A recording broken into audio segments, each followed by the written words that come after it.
السلام علیکم ورحمۃ اللہ وبرکاتہ۔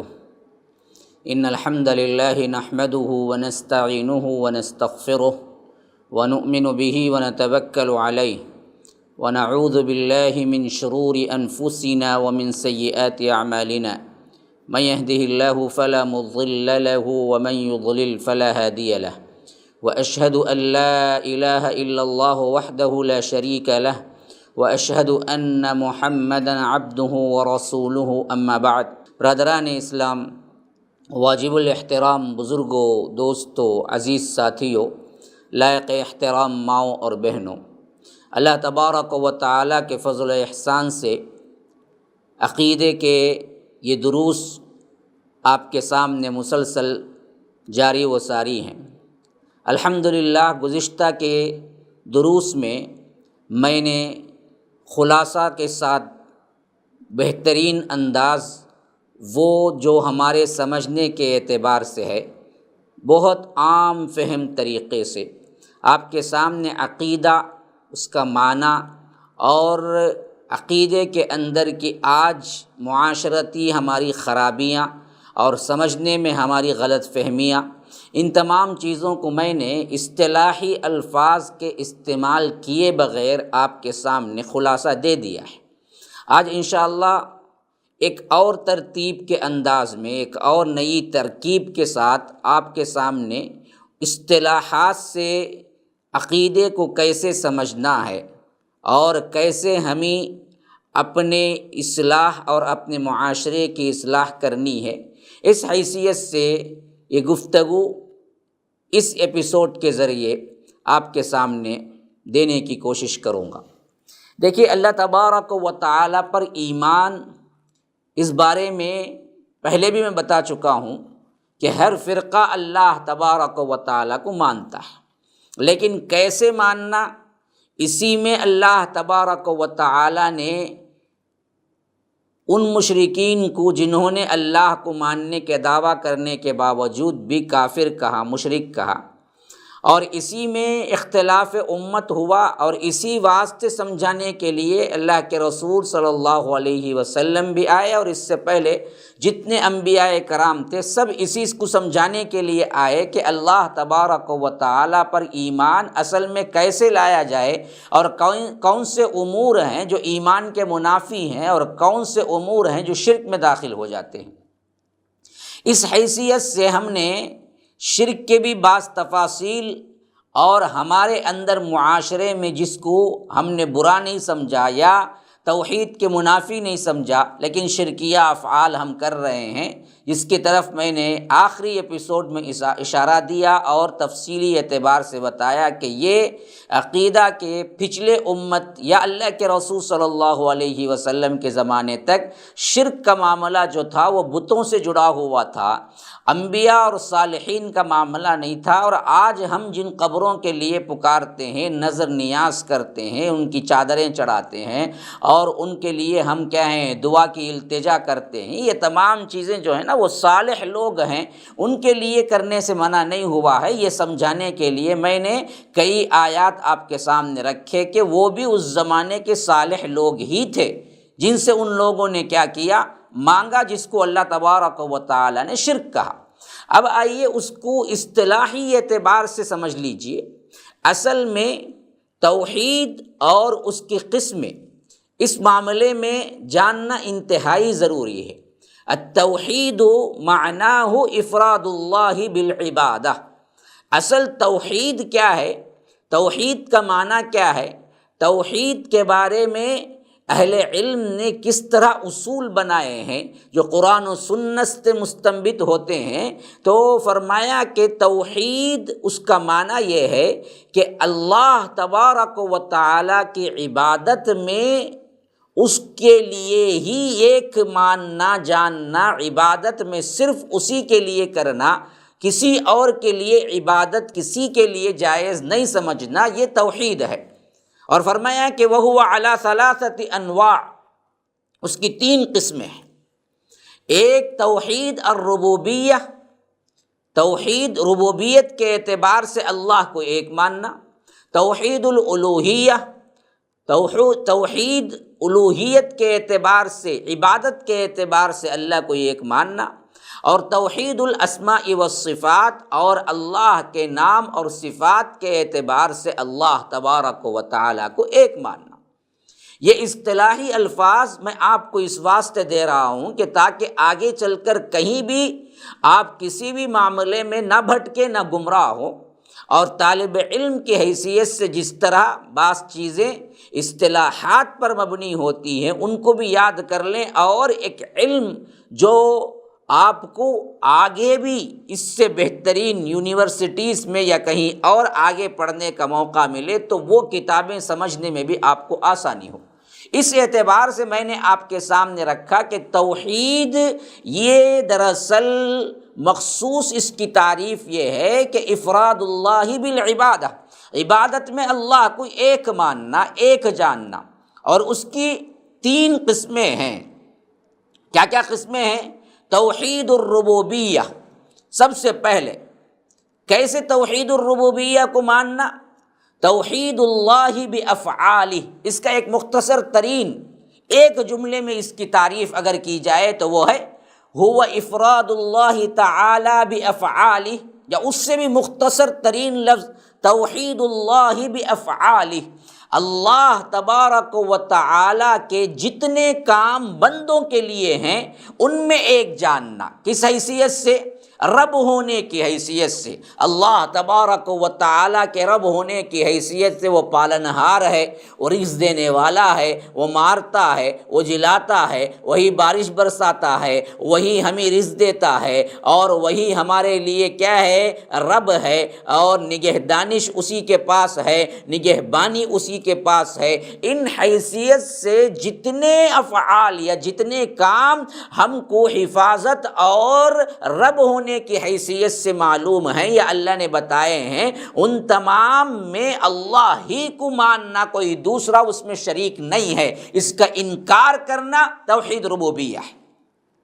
کوئی دوسرا دینے والا نہیں ہے، کوئی دوسرا بارش برسانے والا نہیں ہے، کوئی دوسرا رزق دینے والا نہیں ہے، کوئی دوسرا مارنے والا نہیں ہے، کوئی دوسرا جلانے والا نہیں ہے، کوئی دوسرا حفاظت کرنے والا نہیں ہے، کوئی دوسرا نگہدانش کرنے والا نہیں ہے، کوئی دوسرا پناہ دینے والا نہیں ہے۔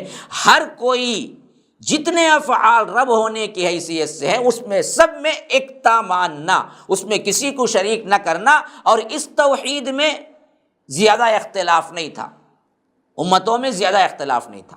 اچھا، یہ دوسری بات جو میں آپ کو سمجھا چکا ہوں وہ ہے توحید الالوہیہ۔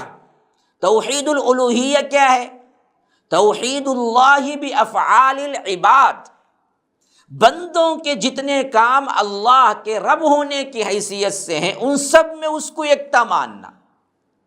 بندوں کے جتنے کام اللہ کے لیے ہیں، سجدہ، رکوع، قومہ، نذر، نیاز، ذبح، دعا، اسی طرح ڈر، غائبانہ محبت، غائبانہ ڈر، یہ جتنے افعال ہم اللہ کے لیے کرتے ہیں عبادت کی حیثیت سے، ہر وہ ایکشن جس میں عبادت سمجھتے ہیں وہ کسی اور کے لیے اس میں شریک نہ کرنا، صرف اللہ تبارک و تعالیٰ کے لیے کرنا، یہ توحید الالوہیہ ہے۔ توحید الالوہیہ مطلب اس کا مختصر ترین تعریف عربی میں یہ جملہ ہے، توحید اللہ بافعال العباد، بندوں کے جتنے کام ہیں ان کاموں میں اللہ کو صرف اور صرف یکتا جاننا، اللہ ہی کے لیے کرنا، کسی اور کے لیے نہیں کرنا، یہ ہے توحید الالوہیہ۔ اس حیثیت سے اب سمجھ لیجئے جتنے کچھ افعال آپ کو معلوم ہیں، آپ جو عبادت کی حیثیت سے کرتے ہیں وہ تمام افعال صرف اللہ کے لیے کرنا ہے، خواہ وہ آپ کو اللہ تبارک و تعالی نے بحیثیت نبی کے ذریعے آپ کو بتایا کہ یہ عبادت ہے، یا وہ تمام چیزیں جو دراصل عبادت کہلائی گئی اور وہ تمام ایکشنز جو عبادت کے لیے مخصوص کیے گئے وہ تمام میں کسی کو شریک نہ کرنا۔ ہاتھ باندھ کے کھڑے ہونا، دیکھیے ہاتھ باندھ کے کھڑے ہونا یہ اللہ کی تعظیم اور قیام کی علامت ہے، یہ کسی اور کے لیے جائز نہیں۔ اسی طرح تعظیمی سجدہ، تعظیمی ہو کوئی بھی غیر تعظیمی ہو، سجدہ یہ اللہ تبارک و تعالیٰ کے لیے عبادت ہے، یہ کسی اور کے لیے جائز نہیں۔ کسی کے پاس کیا ہے جھکنا، یہ اللہ تبارک و تعالیٰ کے علاوہ کسی اور کے لیے جائز نہیں، تو کہیں بھی جائز نہیں۔ اسی طرح کسی اور سے غائبانہ ڈرنا موجود نہیں ہے لیکن پھر بھی خوف کھانا، کہ یہ خوف دراصل کیا ہے، صرف اللہ سے ہی غائبانہ ڈر سکتے ہیں۔ اور غائبانہ محبت کرنا، جیسا کہ ہمارے ہاں عقیدہ ہے کہ فلاں کی فاتحہ نہ دیں گے تو ہمیں کیا ہے لجت ہو جائے گی، ان کی مار پڑ جائے گی۔ یہ تصور کرنا کہ فلاں دن میں نے کیا ہے عرس کے لیے پیسے نہیں دیے تھے، اسی واسطے میں دیوالا ہو گیا، میں فلاں ہو گیا، یہ جتنے غائبانہ ڈر اور محبت کی چیزیں ہیں یہ صرف اور صرف رب العالمین کے لیے خاص ہیں، اس میں کسی کو شریک نہیں۔ تو عبادت کا ہر ایکشن جو صرف رب العالمین کے لیے ہو اس میں کسی اور کو شریک نہ کیا جائے۔ یہ مخصوص طور پر مختصر ترین لفظ میں عربی کے اس عبارت میں آپ کو توحید الربوبیہ اور الوہیہ کے دونوں متن اور دونوں تعریفات میں آپ کو بتا دیا ہوں۔ اس کا خلاصہ میں نے پچھلے ایپیسوڈ میں بہت بہترین انداز میں آپ کے سامنے رکھ دیا۔ پھر اس کے بعد اب آئیے تیسری قسم، اس کو سمجھنے کے لیے تھوڑی سی عمیق نالج، عمیق گہرائی کی نالج چاہیے، انشاءاللہ وہ میں دینے کی کوشش کروں گا اور اس کو آسان طور پر آپ کے سامنے پیش کرنے کی کوشش کروں گا۔ توحید الاسماء والصفات کا معنی پہلے کیا ہے؟ اللہ کے نام اور اللہ کے صفات، ان میں اللہ کو ایک ماننا، کوئی اس نام اور اس کی صفت میں شریک نہیں ہے۔ اللہ کے جتنے نام ہیں ان تمام ناموں میں اللہ تبارک و تعالیٰ کو یکتا ماننا، اور اللہ کا ہر نام اللہ کی صفت بھی ہے یہ بھی ماننا۔ اللہ رحیم ہے تو رحیم کی صفت سے بھی وہ متصف ہے۔ اللہ سمیع ہے، اللہ سمیع ہے، سننے والا ہے، لیکن سننے والی صفت نہیں ہے اس کے پاس، جیسا کہ بعض ملحدین نے، بعض کیا ہیں ان لوگوں نے جو صفات میں تعویلات کیے ہیں، انہوں نے اسماء و صفات کے اندر بہت سے ناموں کا انکار کیا، بہت سی صفتوں کا انکار کیا۔ تو یاد رکھیے اس معاملے میں رب العالمین نے ہمیں حکم دیا ہے وَلِلَّهِ الْأَسْمَاءُ الْحُسْنَى فَادْعُوهُ بِهَا، کہ اللہ کے سب نام کیا ہیں؟ اچھے اچھے ہی نام ہیں، پورے نام جتنے بھی ہیں وہ اچھے ہیں، اور ان ناموں سے تم انہیں پکارو۔ تو توحید الاسماء والصفات کا معنی یہ ہے کہ توحید میں یعنی ایکتا جاننا، ایکتا ماننا، کس کس میں؟ اللہ کے نام میں اور اللہ کے صفات میں۔ اللہ کے نام کے سلسلے میں بات یاد رکھ لیجئے، اللہ تبارک و تعالیٰ اپنے حبیب کے ذریعے ہمیں بتایا کہ ان للہ 99 اسما، اللہ تبارک و تعالیٰ کے 99 نام ہیں، اور اس میں فرمایا اللہ کے رسول صلی اللہ علیہ وسلم نے کہ قد احصاها دخل الجنہ، جو کوئی اس کو یاد رکھا، حفظ کیا، اس پر ایمان لایا، اس کے لیے جنت کے دروازے کھول دیے گئے، اس پر جنت لازم ہو گئی، وہ جنت میں داخل ہو گیا۔ یہ اللہ تبارک و تعالیٰ کے 99 نام ہی ہیں، یہ مطلب نہیں ہے 99 نام اللہ تبارک و تعالیٰ نے بتائے ہیں۔ اللہ کے کتنے نام ہیں کوئی نہیں گن سکتا، کوئی نہیں بتا سکتا، اور جتنے نام ہیں ان تمام ناموں پر ویسے ہی ایمان لانا، اور جن ناموں کے ساتھ رب العالمین کے صفات ہیں اور ان صفات کے اندر رب العالمین کے ذاتی صفات آئے ہیں اور رب العالمین کے ذاتی اعتبار سے اس کے نام آئے ہیں، ان پر بھی ویسے ہی ایمان لانا جیسے رب العالمین نے فرمایا۔ دیکھیے سب سے پہلی چیز وہ صفاتی نام جو کہ صفت کے اعتبار سے ہم کو معلوم ہے۔ اللہ هو السمیع العلیم، وہ سننے والا، جاننے والا ہے۔ مطلب کیا ہے؟ اللہ تبارک و تعالی سننے والا ہے اور ہم بھی سننے والے ہیں، تو اس معاملے میں دونوں ایک ہوں گے؟ نہیں، فرق کیا ہے؟ اللہ تبارک و تعالی سننے والا السمیع ہے، ہم سننے والے السمیع نہیں ہو سکتے۔ اور دوسری بات، ہم کو سننے کے لیے ڈسٹینس چاہیے، ہم کو سننے کے لیے کان چاہیے، کان میں سننے کی سماعت کی قوت چاہیے۔ ایک قوت ہونے کے باوجود بھی ایک مقررہ فاصلہ ہے جس سے ہم سن سکتے ہیں۔ کوئی انسان یہاں کھڑا ہوا ہے اور کوئی 10 کلومیٹر دور کھڑا ہوا ہے اور وہ پکارتا ہے تو وہ سنائی نہیں دے گا۔ ایک مقررہ حدود ہیں، اس حدود کے اندر اگر وہ بات کرتا ہے تو وہ سن سکتا ہے، اور بات کرتا ہے حدود کے اندر بالکل پاس کھڑا ہوا ہے، کان بھی ہے اس کو لیکن سماعت نہیں ہے، بہرا ہے، آپ اس کو لاکھ چیخیں نہیں سن سکتا۔ تو یہ تمام وسائل آلات ہیں ایک انسان کے سننے کے لیے، لیکن اللہ تبارک و تعالیٰ کو سننے کے لیے کسی چیز کی حاجت نہیں ہے، کوئی فاصلہ متعین نہیں ہے، وہ کہیں سے بھی تم پکارو رب العالمین تمہاری سنتا ہے۔ اللہ تبارک و تعالی سورہ بقرہ میں فرمایا کہ وَإِذَا سَأَلَكَ عِبَادِي عَنِّي فَإِنِّي قَرِيب، کہ میرے بندے اللہ کے رسول آپ سے پوچھتے ہیں میرے بارے میں کہ میں کہاں ہوں، تو تم کہو میں قریب ہوں۔ میرے بارے میں سوال ہوتا ہے، میرے بندے سوال کرتے ہیں، تو اس کا جواب یہ ہے کہ میں قریب ہوں۔ اجیب دعوت الداعی اذا دعان، پکارنے والا جب مجھے پکارتا ہے تو میں اس کی پکار کو سنتا ہوں۔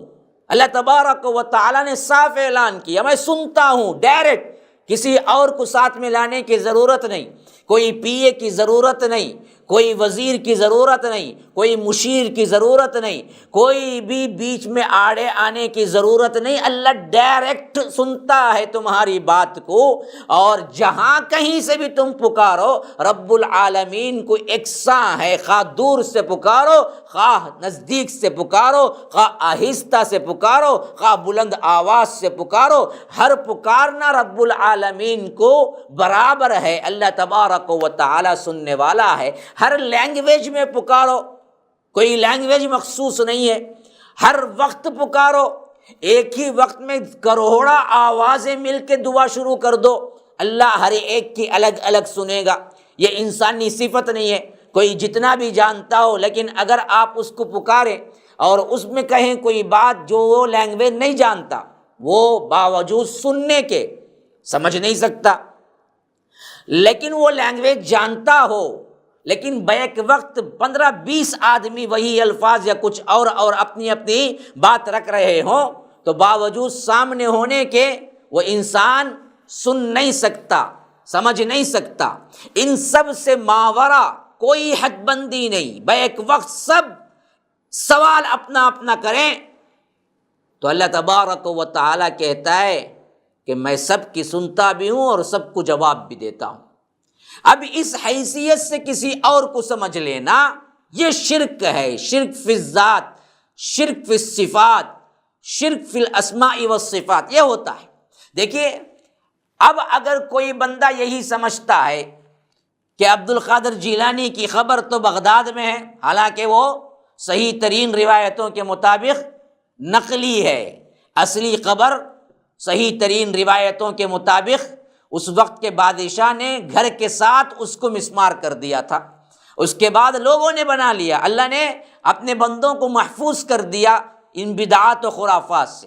بہرکیف کسی کا ایمان ہے، کوئی یہ یقین کر کے یہاں چنئی میں بیٹھ کے یا کسی مسجد میں بیٹھ کے یا کسی جگہ بیٹھ کے یہاں سے یا قادر یا فلاں میں بہت قریب ہوں، مجھے فلاں یہ ہو گیا، آپ میری کیا ہے جو کچھ التجا ہے اس کو قبول کیجئے یا اللہ تعالیٰ تک پہنچائیے، یہاں سے بیٹھ کے کہتا ہے۔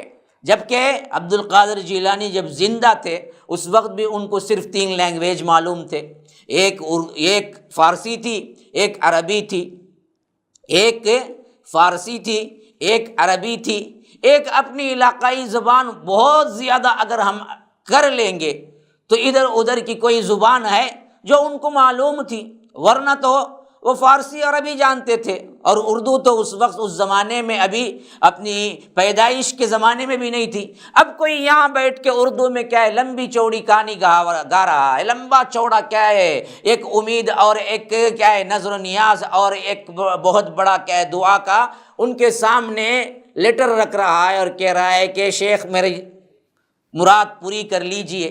یاد رکھیے اب دراصل اس شخص نے یہ سمجھا کہ جیسے اللہ کو کسی لینگویج کی ضرورت نہیں، کسی فاصلے کی ضرورت نہیں، اور بیک وقت کتنے لوگ بھی اپنی اپنی بات کہیں اللہ سنتا ہے، ویسے ہی عبد القادر جیلانی بھی سنتے ہیں۔ تو یاد رکھو اس نے اسماء و صفات کے اندر وہی پوزیشن دی جو پوزیشن اللہ کی ہے، جو کسی اور کی نہیں ہو سکتی۔ اب بعض لوگ بالکل بھی کہیں ایسے بالکل عقل سے کوری، عقل سے بالکل بعید دلائل لے کے آتے ہیں جس کو ہر انسان سمجھ سکتا ہے۔ بعض کہتے ہیں کہ ارے موبائل کے ذریعے آج ہزاروں فاصلے سے بات کر لیتے ہیں تو ہمارے ولی نہیں بات کریں گے کیا؟ ٹیکنالوجی اور چیز ہے، وہ سب کو معلوم ہے۔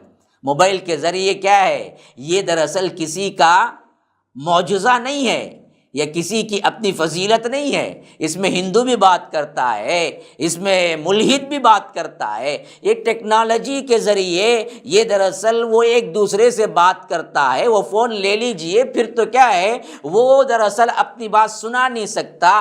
ہمیں ہر چیز جو عبادت ہے اس کے لیے کتاب و سنت کی دلیل چاہیے، اپنی عقلی گھوڑے دوڑانے کی ضرورت نہیں ہے، اس سے انسان اور گمراہ ہو جائے گا۔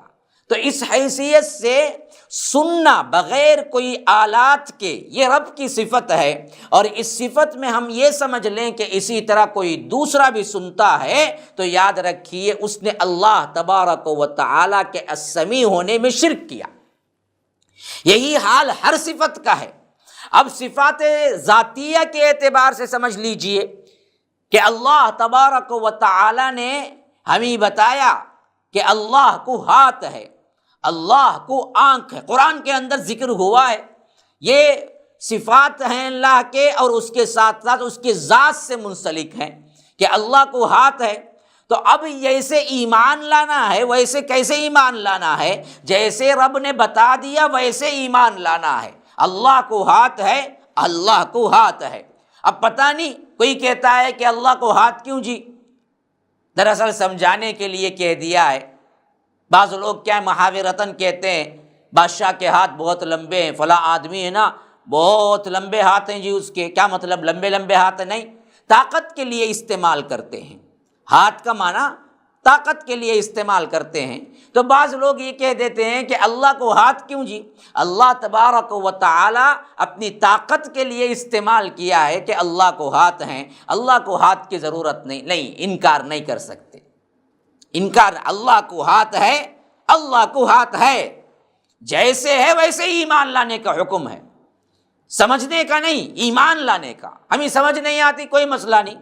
اب دیکھیے ہاتھ کا تصور آتا ہے تو کھندا ہوتا ہے تو ہاتھ لگتا ہے، لیکن کھندے کا کہیں ذکر نہیں آیا۔ اب کوئی کہتا ہے کہ اگر اللہ کو ہاتھ ہے تو اللہ کو کھندا بھی ہے، ہم کہیں گے اللہ تبارک و تعالیٰ کے کھندے کا اس بات نہیں ہے، اللہ کو ہاتھ ہے اس کا اس بات تو ہے، اللہ کو کھندا ہونے کا اس بات نہیں ہے۔ تو ہم یہ اس بات نہیں کر سکتے اللہ کو کھندا ہے، اللہ کو ہاتھ ہے، ہاں ہاتھ ہے۔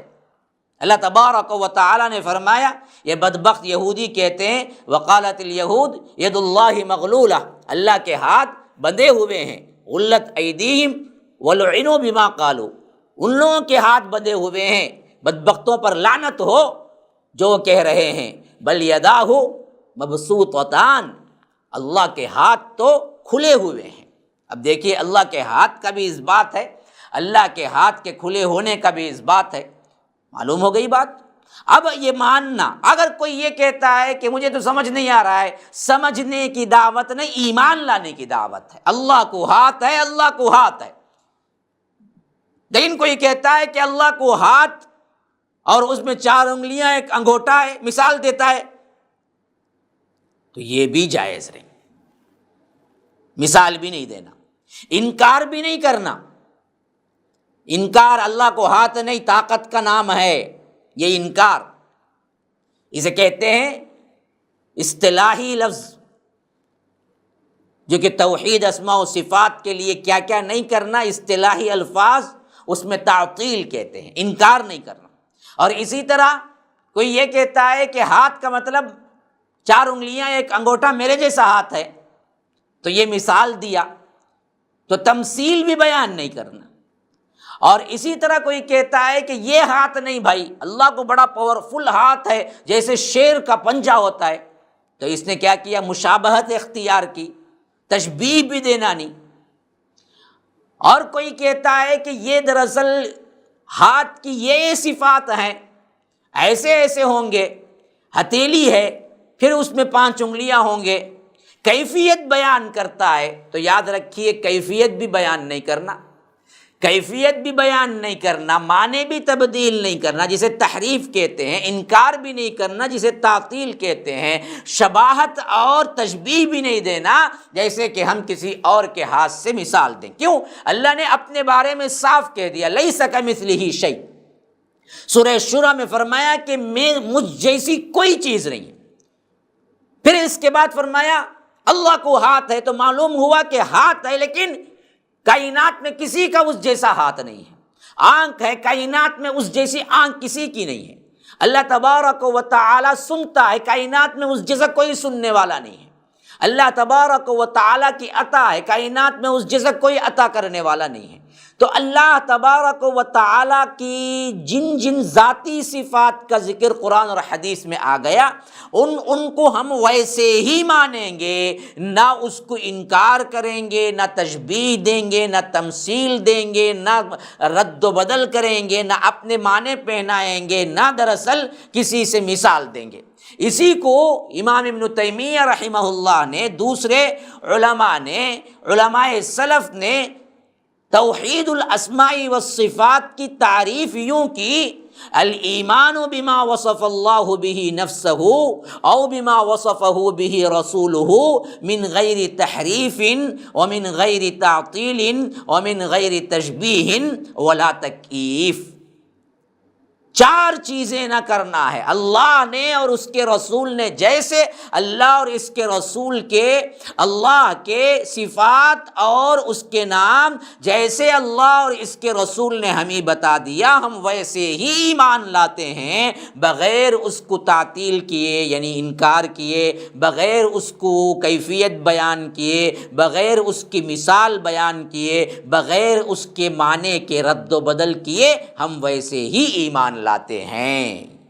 لیکن بات ابھی سمجھ نہیں آئی ہوگی، اس کا اور خلاصہ باقی ہے کیونکہ یہ ذرا عمیق نقطہ ہے، اور اسی میں مغالطہ، غلط فہمی ہونے سے تمام فرقے باطلہ پیدا ہوئے۔ گمراہ ہونے کا سبب ہی اسماء و صفات کو نہ سمجھنا تھا۔ اس واسطے اس کی اور تفصیل انشاءاللہ اگلے درس میں آپ کے سامنے آئے گی۔ تب تک کے لیے اجازت دیجیے۔ اسأل اللہ لی ولکم ولسائر المسلمین من کل ذنب فاستغفروہ انہ هو الغفور الرحیم۔ والسلام علیکم ورحمۃ اللہ وبرکاتہ۔